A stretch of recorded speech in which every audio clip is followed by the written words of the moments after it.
Oke, assalamualaikum warahmatullahi wabarakatuh. Balik lagi ya bersama saya di Belajar Jahit Bersama. Seperti yang saya sudah bilang, saya sudah katakan di video sebelumnya, langkah-langkah selanjutnya yaitu buat bikin kantong bobok. Kantong bobok yang saya mau kasih contoh, ini kantong bobok yang bibir satu ya, bibir satu yang sering dipakai di kantong celana belakang, terus kantong kemeja juga, terus koko biasanya suka pakai kantong yang seperti ini. Jas juga kadang-kadang suka pakai, cuman caranya beda-beda, tapi ini cara versi saya ya, seperti ini ya. Pertamanya kita siapin dulu, kalau misalkan buat belajar siapin dulu bahan yang kekar ya, biar nanti nggak lembek. Kalau misalkan bahan yang lembek itu susah ditangani ya. Saya udah siapin bahan yang kekar seperti ini. Kenapa sih bang warnanya nggak sama? Ya kita manfaatkan bahan-bahan yang ada, soalnya untuk kemarin sih saya udah nyoba mau bikin konten sekaligus ngerjain punya garapan saya ya. Ternyata gagal soalnya barangnya si kerjaan saya itu diburu-buru mau dipakai, jadinya saya nggak sempat video. Kalau misalkan bikin video kan kita harus jelas keterangannya seperti apa ya. Kalau misalkan kerja sambil itu jadinya nggak fokus dan nggak detail ya. Seperti yang kalian sudah lihat, saya udah siapin bahan yang udah ditempelin kain keras ya. Kain keras saya yang tempelin ini yang kain keras yang tipis ya, yang biasanya buat dibikin diklet ya, diklet baju gitu ya, seperti itu. Nah, untuk langkah pertama seperti ini ya. Ini saya nempelinnya di belakang ya, di bagian dalam ya. Kalau misalnya nempelnya di bagian luar salah, soalnya nanti yang kelihatan kan yang ini.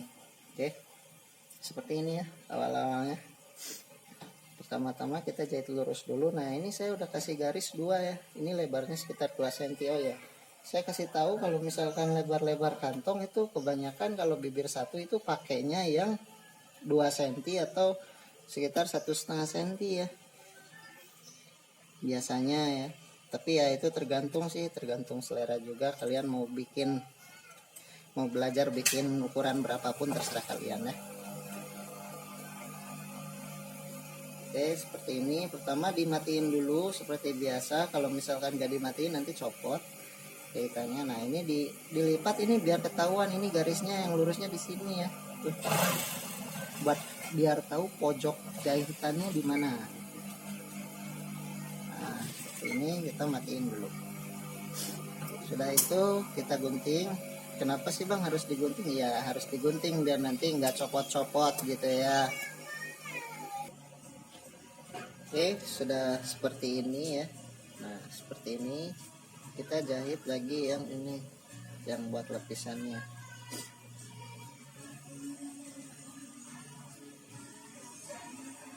Kalau biasanya sih kalau misalkan orang-orang yang udah senior punya, biasanya nggak perlu di garis-garis,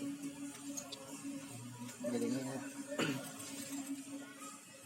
mereka udah punya patokan sendiri, jadinya ya namanya udah paham, jadinya ya mereka punya cara masing-masing. Kalau misalkan yang buat belajaran ya kita garis aja. Nah dilihat dulu. Oke, nah ini pojoknya. Nah ini pojoknya ini. Oke, matiin. Dan dimatiin kita gunting.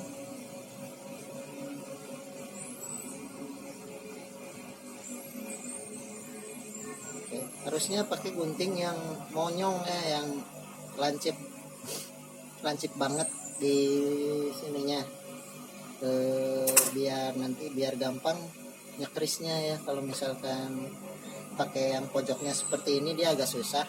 Nanti saya pause dulu ya.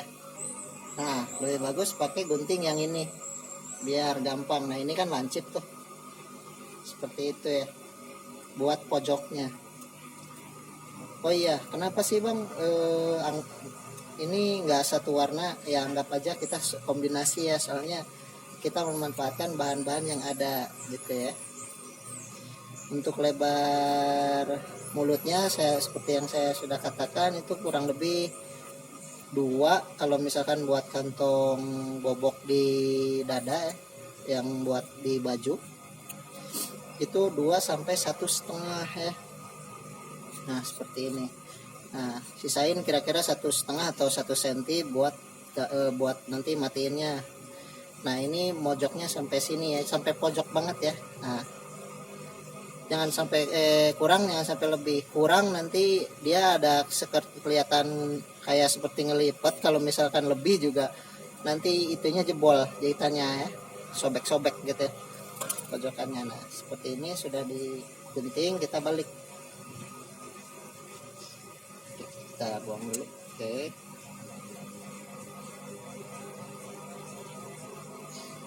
nah seperti ini. Oke,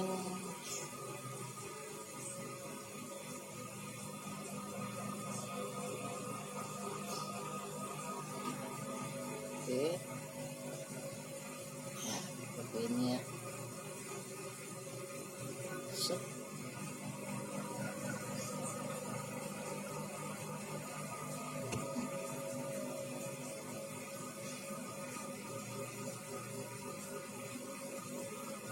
Oh iya, sebelum kita matikan pinggirnya, kadang-kadang kan ada ada kantong bobok yang disetik keliling ya. Nah, biar kuat biasanya seperti itu. Nah, untuk sekarang ya udah, untuk orang yang baru belajar biar nanti hasilnya kuat juga, jadinya kita setik aja kelilingnya ya. Sebenarnya sih nggak di stick juga bisa, cuman jahitan langkah jahitannya dia harus agak rapet deh. Nah seperti ini. Oke,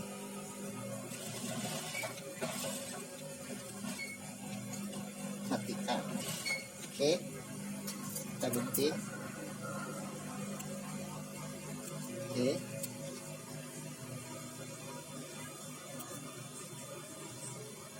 oke, kita buangin dulu benangnya. Oke, nah seperti ini.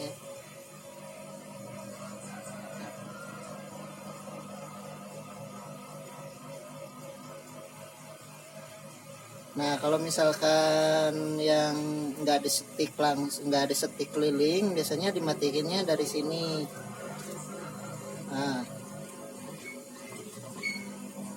kita matikan, jahit ke pojok, dari pojok ke pojok ya.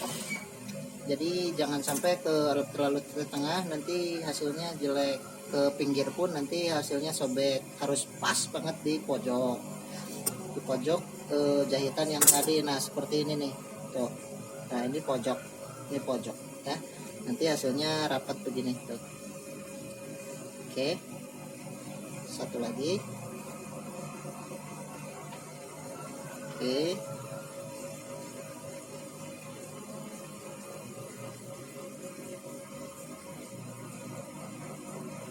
Nah seperti ini ya.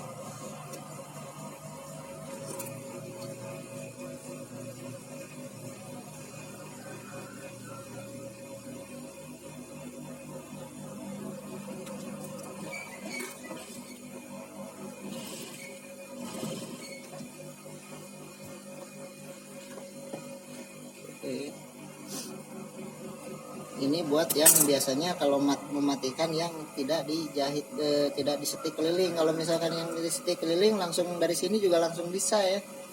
Jadi lipat ke dalam langsung disetik aja dari sini bisa. Nah ini oke.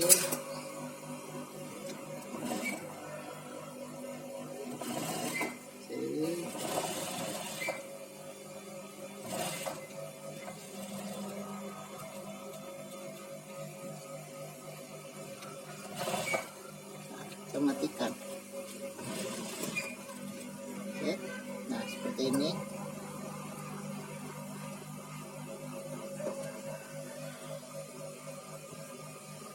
Yang ini yang bersih ya, kalau misalkan lagi belajar harus yang bersih, soalnya ya meskipun yang pintar juga sebenarnya sih harus bersih. Nah seperti ini ya hasilnya tuh. Oke, nanti kita jahit lagi untuk matikan di belakang. Jahitnya begini. Kalau misalkan baju-baju yang pakai puring, ini kita nggak perlu obras. Tapi kalau misalkan yang nggak pakai puring kita perlu obras. Soalnya kalau misalkan nggak diobras nanti yang pinggiran-pinggiran seperti ininya nanti pada keluar ya. Nanti kita pause dulu videonya. Nanti saya kasih tahu sudah jadinya, sudah diobrasnya ya. Nah udah seperti ini ya. Oke. Nah, kalau saya pribadi suka dimatiin di sini ya, biar nanti nggak hancur. Nah ini kan pojok tuh, ini pojok atas ya, pojok atas saya suka matiin begini. Nah pertama ya nggak ada faedahnya sih sebetulnya, langsung diobras juga bisa sebetulnya. Kalau saya sih suka dimatiin begini, entah kenapa saya suka aja gitu. Nah kalau misalkan seperti yang saya sudah bilang, kalau misalkan yang ada puringnya kita nggak perlu obras pinggirnya, soalnya kan udah di dalam jatuhnya nanti ini kantong. Kalau misalkan yang nggak pakai puring kita harus obras pinggirnya ya. Oke. Nah oke, nah seperti ini ya hasilnya tuh, kantong bisa dibuka. Nah ini saya sesudah obras ya, sudah obras. Oke, nah seperti ini tuh ya. Ini buat yang biasanya sih celana belakang juga suka ada yang pakai seperti ini, tapi buat kantong depan juga sering pakai seperti ini. Terserah kalian mau pakai yang di setik juga nggak masalah, nggak di setik juga nggak apa-apa. Yang penting kalian pede dengan hasil kalian, bagus apa enggaknya itu kalian yang menentukan. Oke, mungkin next kontennya kita bikin cara membedakan badan depan baju sama badan belakang baju ya. Kita masuk ke bagian pola. Berarti yang di video sebelumnya saya udah bilang alat-alat yang diperlukan, mungkin kita nanti pakai yang penggaris itu ya, yang saya bilang alat-alat yang diperlukan untuk belajar menjahit. Nah si penggaris itu nanti kita pakai ya. Oke, mungkin sekian saja dari saya ya untuk pengertiannya. Mungkin kalian juga ada cara yang lebih bagus dan cara yang lebih efektif gitu ya. Boleh di komen caranya gimana, dan kritik dan saran boleh juga ditulis di kolom komentar. Jika kalian suka, like video ini, share juga kalau misalkan menurut kalian itu penting, dan kalau misalkan nggak suka dislike aja ya. Nah seperti ini hasilnya ya tuh. Nah ini kan di belakang jadinya ini mah nggak terlalu kelihatan soalnya posisinya begini. Oke, jadi aman. Ini dalam, ini luar, hitungannya begitu. Oke, sekian dulu dari saya ya. Assalamualaikum warahmatullahi wabarakatuh.